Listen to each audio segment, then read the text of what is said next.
जय मसीह की मेरे प्रिय भाई बहनों, एक बार फिर से मैं आपका स्वागत करती हूँ मेरे चैनल पे। आज मैं आपके बीच में एक नए विषय को लेके आई हूँ जिसका टॉपिक है कि यीशु मसीह ने कैसे हमें प्रार्थना करनी सिखाई। यानी कि यीशु मसीह की प्रार्थना, यीशु मसीह से सीखिए कि प्रार्थना का जीवन कैसा होता है। तो आइए जानते हैं। प्रार्थना करना मसीह जीवन की श्वास है। बाइबल में ऐसे अनेक महान लोग हैं जिन्होंने प्रार्थना योद्धा कहा जाता है, लेकिन उन सभी में प्रभु यीशु की प्रार्थना का जीवन हम सभी के लिए एक आदर्श है। संत पौलुस रोमियो की कलीसिया को पत्र लिखते समय कहते हैं, रोमियो 12 अध्याय के 12 वचन में, आशा में आनंदित रहो, कलेश में स्थिर रहो और प्रार्थना में नित्य लगे रहो। यदि हमारे जीवन में हमारी आशा ले ली जाए तो हमारा जीवन समाप्त हो जाएगा। आशा के कारण ही हम जीवित हैं। हम मसीह लोगों के पास जीवित आशा है कि हमारा जीवित प्रभु यीशु पुनः आएगा और हमें अनंत जीवन प्रदान करेगा। उसके लिए इस दुनिया के क्लेशों में स्थिर रहना होगा। क्लेश अंदरूनी और बाहरी दोनों प्रकार के होते हैं, लेकिन यदि हमें आशा में आनंदित रहना है और क्लेश में स्थिर रहना है तो एक रहस्य है जय पाने के लिए, और वह है लगातार प्रार्थना करते रहना। डिवोटेड वर्ड का मूल शब्द में अनुवाद होता है लगातार करते रहना, और यह बाइबल में अनेकों स्थान में प्रार्थना के लिए इस्तेमाल किया जाता है, जो कि हम देख सकते हैं कुलुसियों 4 अध्याय के 2 वचन में।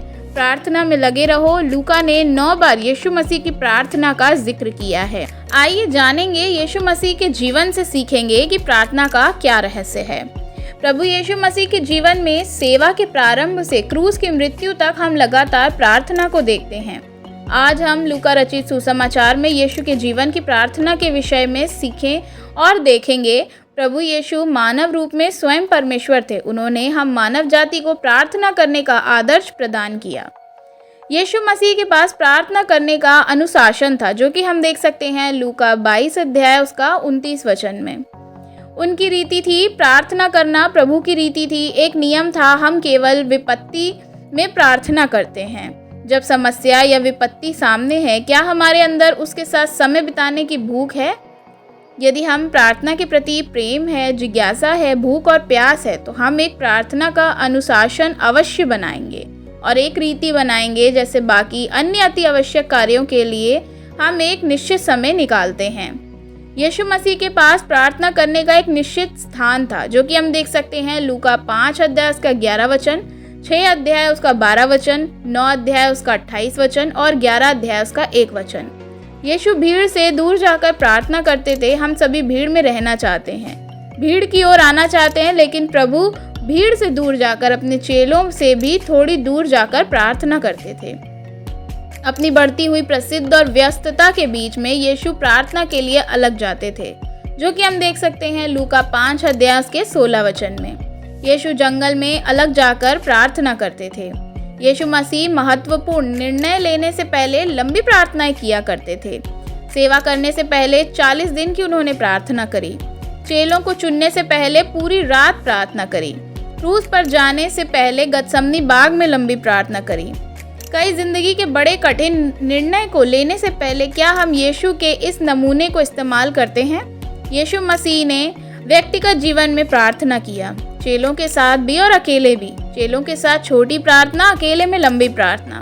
अकेले की प्रार्थना ही जीवन की वास्तविक प्रार्थना है।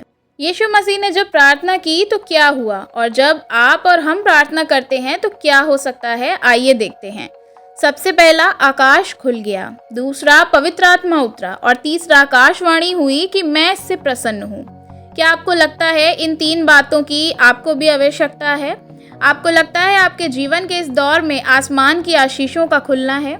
क्या आपको पवित्र आत्मा की भरपूरी चाहिए? क्या आप चाहते हैं कि परमेश्वर की स्पष्ट वाणी, उसका वचन आपके लिए उतर आए? तो आपको प्रार्थना की आवश्यकता बिल्कुल है। यीशु मसीह ने जब प्रार्थना की तो शैतान की युक्तियों को परास्त कर दिया, जो कि हम देख सकते हैं लूका 1 अध्याय उसका 1 से 13 वचन में। यीशु मसीह ने प्रार्थना में मार्गदर्शन को प्राप्त किया। यीशु मसीह की निर्भरता प्रार्थना पर थी। प्रार्थना में यीशु का रूप बदला, जो कि हम देख सकते हैं लूका 9 अध्याय उसका 29 वचन में। प्रार्थना के स्थान में ही अपना रूप बदला है। मूसा का रूप बदल गया था, उसके चेहरे से रोशनी निकल रही थी, चमकने लगा। हन्ना ने प्रार्थना कर चुकी तो निराशा दूर हो गई। एलिया ने जब प्रार्थना के स्थान में आया तो उसका रूप और उसकी वाणी बदल गई थी। राजा के सामने हियाव से वह बोलने लग गया था। जब यीशु ने प्रार्थना की तो उसके चेलों ने प्रार्थना करने सीखने की इच्छा जताई। तो आइए देखते हैं कि प्रार्थना कैसे करनी है। जब हम प्रार्थना करते हैं तो हमारे इर्द गिर्द के लोग, हमारे बच्चे, पति पत्नी प्रार्थना करना सीखते हैं। जब यीशु ने प्रार्थना की तो उसका चेला पतरस अपने विश्वास से गिरने से बच गया। कुलुसियों में संत पौलुस कहता है, प्रार्थना का योद्धा है ताकि तुम पाप में गिरने से बच जाओ। आपकी और मेरी प्रार्थना लोगों को विश्वास से भटकने से बचा सकती है। यीशु ने प्रार्थना की तो क्रूस की पीड़ा उठाने की सामर्थ्य उसने प्राप्त करी।